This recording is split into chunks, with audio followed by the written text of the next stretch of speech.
Hospital में patient care केवल एक डॉक्टर या एक डिपार्टमेंट की जिम्मेदारी नहीं होती। एक पेशेंट की केयर में शामिल होते हैं doctors, nurses, technicians, physiotherapists, laboratory, radiology, support staff. अगर इन सभी के बीच प्रॉपर कोऑर्डिनेशन और कम्युनिकेशन नहीं होगा तो पेशेंट सेफ्टी रिस्क में पड़ सकती है। इसी कॉन्सेप्ट को NABH में AAC 10 स्टैंडर्ड में डिफाइन किया गया है।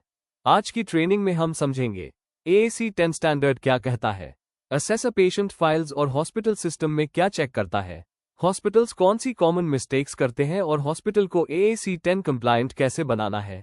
AAC 10 क्या है? AAC 10 स्टैंडर्ड कहता है patient care is continuous in multidisciplinary. इसका मतलब है हॉस्पिटल में पेशेंट केयर कंटिन्यूअस और कोऑर्डिनेटेड होना चाहिए। पेशेंट केयर में कई हेल्थ केयर प्रोफेशनल्स इन्वॉल्व होते हैं और उनके बीच प्रॉपर कम्युनिकेशन और कोऑर्डिनेशन होना आवश्यक है। AAC 10 के ऑब्जेक्टिव एलिमेंट्स। AAC 10 में मुख्य एलिमेंट्स शामिल हैं responsible doctor identified for each patient, patient care coordination across departments, information sharing among care providers, standardized handover communication, safe intra hospital patient transfer, interdepartmental referrals with SOP, predictable service delivery timelines, monitoring response to critical alerts. Assessor इन सभी elements को patient records, policies और staff interviews के माध्यम से verify करता है। Responsible doctor for patient care.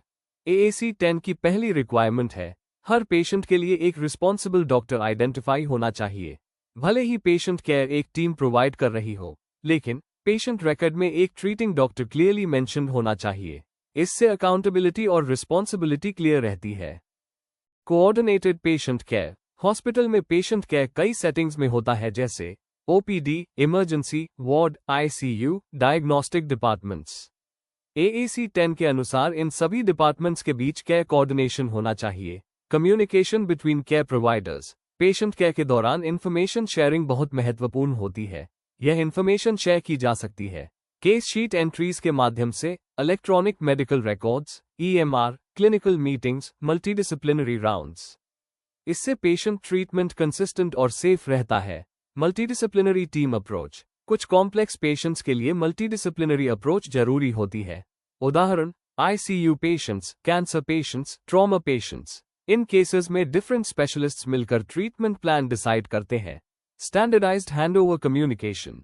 AAC 10 का एक कोर रिक्वायरमेंट है स्टैंडर्डाइज्ड हैंडओवर कम्युनिकेशन। जब शिफ्ट चेंज होती है, डिपार्टमेंट चेंज होता है, पेशेंट ट्रांसफर होता है, तो प्रॉपर हैंडओवर होना चाहिए। SBAR communication tool. Handover communication को स्टैंडर्डाइज करने के लिए एक वाइडली यूज्ड मेथड है। SBAR। S situation, B background, A assessment, R recommendation. यह मेथड क्लियर कम्युनिकेशन में मदद करता है। Other handover methods. Handover communication improve करने के लिए कुछ एडिशनल टेक्निक्स भी यूज की जा सकती हैं। Read back, teach back, multidisciplinary rounds, patient and family involvement, safe patient transfer inside hospital. AAC 10 के अनुसार हॉस्पिटल के अंदर पेशेंट ट्रांसफर सेफली होना चाहिए, जैसे वार्ड से ICU, वार्ड से रेडियोलॉजी, इमरजेंसी से ICU। ट्रांसफर के दौरान proper monitoring, staff accompaniment, handover documentation जरूरी होता है। Transfer of unstable patients. अगर पेशेंट अनस्टेबल कंडीशन में है तो ट्रांसफर के दौरान monitoring equipment, trained staff, emergency support available होना चाहिए। Inter departmental referral system. AAC 10 के अनुसार हॉस्पिटल में रेफरल सिस्टम होना चाहिए। पेशेंट रेफरल हो सकता है ओपिनियन के लिए, को मैनेजमेंट के लिए, कंप्लीट टेकओवर के लिए। Referral documentation. रेफरल नोट में इंक्लूड होना चाहिए referral reason, patient clinical condition, urgency level. Referral categories हो सकती है immediate, urgent, priority, routine. Defined time frame for referral. Hospital को डिफाइन करना चाहिए कि रेफरल रिक्वेस्ट के बाद कंसल्टेशन कितने समय में होगा। उदाहरण emergency referral, immediate. Routine referral, defined time frame.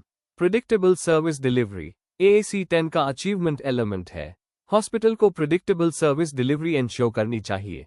इसके लिए हॉस्पिटल डिफाइन कर सकता है OPD waiting time, laboratory report time, radiology reporting time, informing patients about delays. अगर डिफाइंड टाइमलाइंस में डिले होता है तो हॉस्पिटल को पेशेंट और फैमिली को इन्फॉर्म करना चाहिए।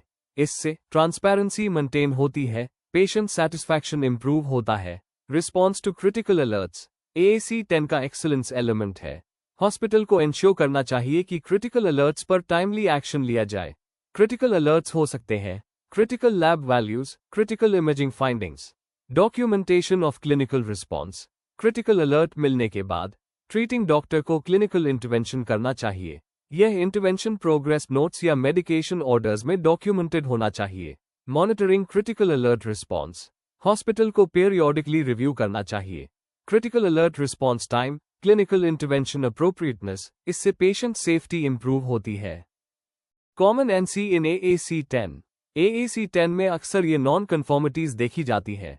ट्रीटिंग डॉक्टर क्लियरली आइडेंटिफाइड नहीं है, शिफ्ट हैंडओवर डॉक्यूमेंटेड नहीं है, रेफरल प्रोसेस डिफाइंड नहीं है, intra hospital transfer documentation incomplete है, क्रिटिकल अलर्ट रिस्पॉन्स डॉक्यूमेंटेड नहीं है, इंटरडिपार्टमेंटल कम्युनिकेशन वीक है। AAC10 कंप्लायंट कैसे बने? हॉस्पिटल को AAC10 कंप्लायंट बनाने के लिए रिस्पॉन्सिबल डॉक्टर आइडेंटिफिकेशन इंश्योर करें, मल्टीडिसिप्लिनरी कम्युनिकेशन सिस्टम बनाएं, स्टैंडर्डाइज्ड हैंडओवर प्रोटोकॉल इंप्लीमेंट करें, safe patient transfer system maintain करें, रेफरल SOP इंप्लीमेंट करें, क्रिटिकल अलर्ट रिस्पॉन्स मॉनिटरिंग करें। इन स्टेप्स से हॉस्पिटल AAC10 स्टैंडर्ड को इफेक्टिवली कंप्लाई कर सकता है। इस NABH ट्रेनिंग सीरीज की अगली वीडियो में हम डिस्कस करेंगे AAC11 preventive and promotive health services. अगर आप NABH standard step by step सीखना चाहते हैं तो वीडियो को लाइक करें, चैनल को सब्सक्राइब करें, नोटिफिकेशन बेल ऑन करें ताकि आप आने वाली ट्रेनिंग वीडियोस को मिस न करें। Medi Quality Partners, your trusted NABH guide. धन्यवाद।